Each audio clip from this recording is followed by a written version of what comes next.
cilvēks domā, tā, kad viņš ir sveicināts Eiropas Prāta bankā, šovakar atkal paspēlēsim. Pirmais jautājums jums. Uz kuru salu Zeus aizveda nolaupīto feniķiešu princesi Eiropu? Domājiet, bet mēs dodamies pie galda.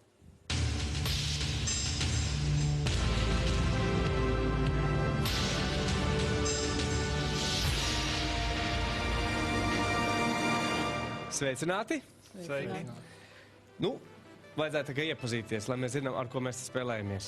Ar uguni vai ar ūdeni? Edgar, kas tu esi? Uguns, ūdens vai zeme? Pa visu, pa bišķītim no visa. Pa bišķītim no visa. Tāds normāls cilvēka gabals. No kurienes tu esi? No Rīgas. Rīdznieks. Jā. Un kāds ir tavs hobijs? Ja mēs tā gribam redzēt, ko spēlēt, tu labāk zini, ko sliktāk. No, hobijs ir sports un ir īpaši hokejs. Tu vari pats arī spēlēt? Skatos un spēlēju tā amatieru līmenī. Aha. Hokejā ir kaut kādi kumiri, kaut kādas prioritātes. Es neticu, ka tu par Akbars, piemēram, droši vien pārdzīvo. Protams, ka pārdzīvojam iesākot no par Dinamo. Jā. Bet tagad bija mazāks puika, droši vien Mario Lemie vai kas? Un, kas bija mazāks puika, es tieši ar Dinamo arī sāku. Ar Dinamo arī sāku? Tu pats esi spēlējis uz laukuma arī? Kā puika, nē. Kā puika, ne jau kā pieaugušas? Jā. Kāds numurs tev bija? 33 joprojām ir. 33? Jā. Tas jau, kam no profesionāliem bija 33. tagad? Lemie nebija? Roā bija vārds ar 33. Roā bija, jā. Roā bija. Skaidrs, Edgars un līdzspēlētājs tev ar kāds no hokejistiem ir? Nē. Līdzspēlētājs man gudrā puse. Gudrā puse? Kā viņu sauc? Laura. Sveiki, Laura. Es ceru, ka mēs tiksimies pie lielā darījuma galda. Benita, sveicināt. Sveicināt. Arī hokejs? Nē. Kas tad? Nu, vairāk daba. Daba? Jā. Kas jūs esat pēc profesijas? Operācija māsa. Operācija māsa? Tad tas nozīmē, ka arī līdz ar to tā daba palīdz, tā kā, nu, tas ir tas, kas pietrūks bišķi. Tieši tā. Cieņošana, pastaigas. Es zinu, ka dakteriem ir tas savs humors, par kur daudz vispār nevar saprast. Kā tas ir iespējams? Nu, ne tikai dakteriem, es domāju, katrā darba vietā, katrā jomā ir savs humors, ko citu varbūt arī nesaprot. Vai var nodemonstrēt kaut ko no operācija māsa humora? Nē. Nē. Tas liek paliek dakteriem. Labi, bet vismaz atklāj vienu mazu noslēpumu. Kas ir tavs līdzspēlētājs? Līdzspēlētājs ir mans dēls Pauls. Bračka Pauls. Gudrs? Gudrs. Izskatās gudrs. Dzeju raksta? Jā. Tā tad arī dzejnieks? Arī dzejnieks. Ansis, sveicināts. Sveiki. Kur tu te gadījies? Sanāca tā būt. Sanāca būt. Gribi spēlēt? Jā, mēģini ir. Tā, skatoties, kā es tos pirmos divus dalībniekus tērpinu, kā liekas, baigie? Ārāji, ja būs iespējams paspēlēties bišķi? Jā, domā, ka būs iespējams. Jā, domā, ka būs iespējams. Kāds ir tavs hobijs? Man ir gan daba, gan hokejs. Es esmu respektīvi mednieks un arī hokeju kādreiz spēlēju. Beidzot viens cilvēks, kurš pārstāv to reto un tagad velti nopelto mednieku ģildi. Cik gadus esi jau? No 6. gada. Tas ir 4.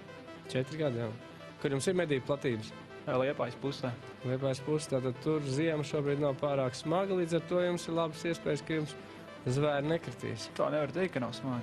Ir kaut kāds, nu, teiksim, kvalitatīvais tavu mednieku gaitu, kaut kāds novērtējums, kaut kādus raugus vai ilgus vai ko tādu izdabūjis? Man medību trofejas ir, bet, diemžēl, ragiem un ilkņiem nav paveicies. Un kā kvalitīvs novērtējums, manuprāt, ir galvenais kārt mednieku domāšana. Mednieku domāšana? Labi, mums būs interesanti spēle, tikai pasaka, kas ar tevi kopā spēlēs? Mans krustāvs Māris. Arī mednieks? Nē. Toties droši vien dabu un kādreiz gadi, kad atbrauc Ansis mājās no Liepājas puses. Tad tu esi no Liepājas pats? Nē, es mācos strādāju Rīgā un atpūšos Nīcā. Tas ir pie Liepājas. Tas ir tik pie Liepājas, tas pat ir aiz Liepājas. Labi, ķeramies, vērsim pie ragiem. Pirmais sacensību riņķis.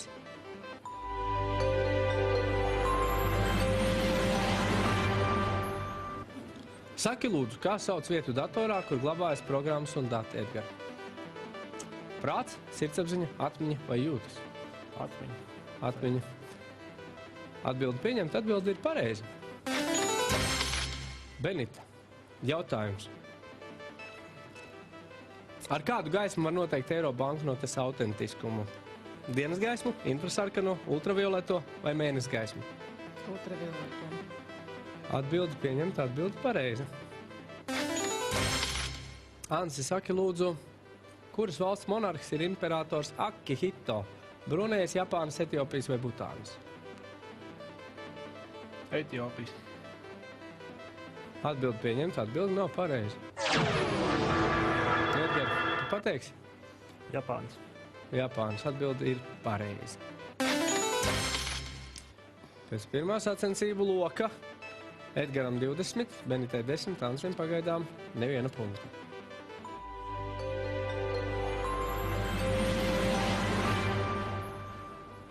Sākam un turpinam tālāk. 4. jautājums, Edgar, tev. Cik Eiropas Savienības dalību valsts ir iestājušās Pasaules tirdzniecības organizācijā? Neviena, 15, 21 vai visas? Visas?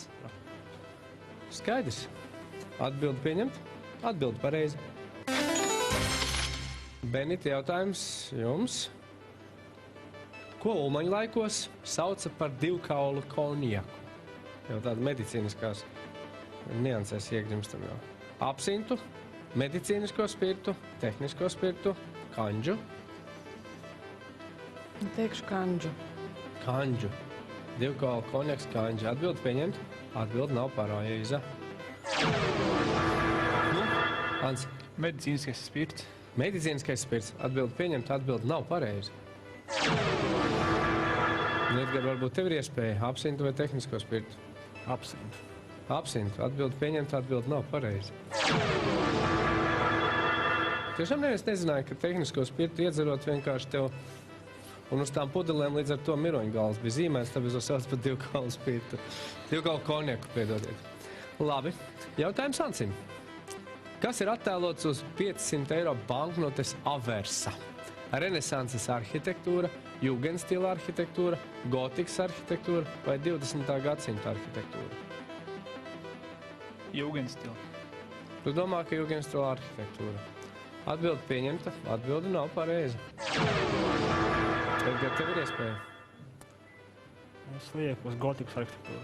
Gotikas arhitektūra. Atbildi pieņemt, atbildi nav pareiza. Labi iespēja tagad. 20. gadsimta. 20. gadsimta arhitektūra. Atbildi pieņemta. Es vēl paskaidrošu, ka banknošu dizainu radījis austriešu dizainers Roberts Kalina, un uz banknotes nav attēlēti konkrēti arhitektūras darbi, bet vispārēji motīvi. Atbildi ir pareiza. Nav gadījies turēt 500 eiro, kas ir ar jums? Tiešām? Nu, tur ir tāda. Nu, kā jau moderna arhitektūra. Labi. Pēc otrā jautājuma loka Edgaram 30, Benitai 20, Ansis atrodas pašā ceļa sākumā. Bet tas vēl neko nenozīmē. Turpinam.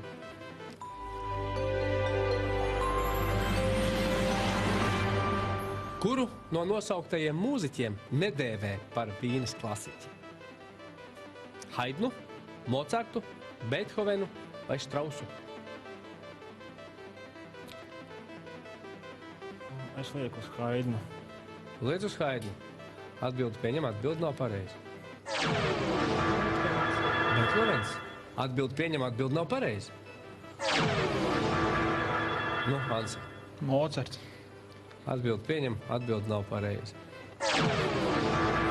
Kuru nedēvē par Vīnes klasiķi? Nu, protams, ka Strausu. To gan zina varbūt pensionētā mūzikas skolotāja, lai viņai sveicieni no studijas.